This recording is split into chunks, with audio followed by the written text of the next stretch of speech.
the metaphysical world and the physical worlds. But what they're doing is they're radically shifting, very dramatically shifting power and control from a few at the top of hierarchies to the masses. I'll give you some examples of that in a minute.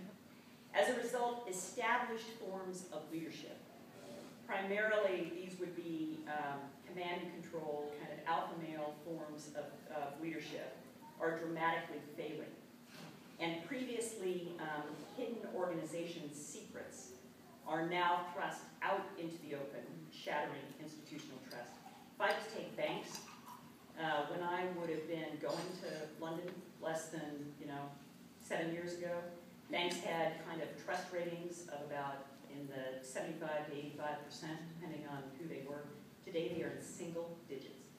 Single digits. I mean, and it's been like that in the last 2 to 3 years. There is a vacuum of leadership. So new skills and motivations are required, but they're not yet in the marketplace in abundance. So we have a mismatch of what is out there and what is needed. And that's why you don't see everybody. Everybody, we were talking at our table, which was great. You still see command and control people. You still see people that are doing that. Part of that is that shift has not fully happened.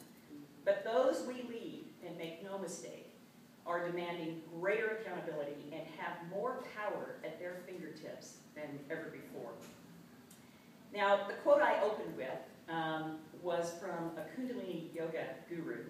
When living in London, I actually rounded out my Western drive with a very Eastern reflection and took up Kundalini yoga, meditation, a number of those different things. And so I will say that in that sense, in the metaphysical sense, energy in the world is really shifting. Spirituality is really changing and manifesting itself where it might not have before. And that is all adding to this turmoil.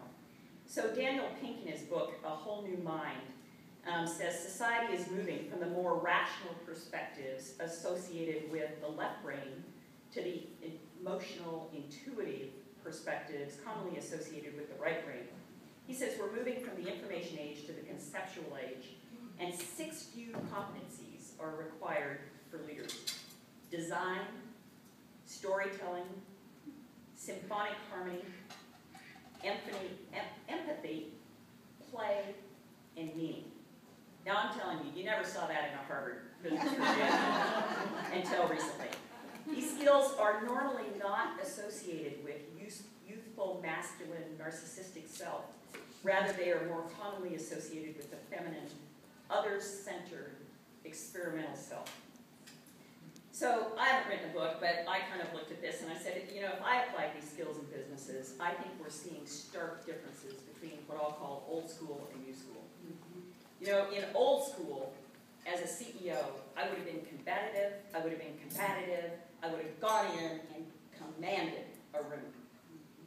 In new school now, you need to be inspirational, you need to be creative, you need to be intuitive as a leader. And again, you're seeing CEOs come into that very quickly. And this isn't only female. I mean, these are not only women that have these skills, these are men that have them as well. From an internal communication strategy,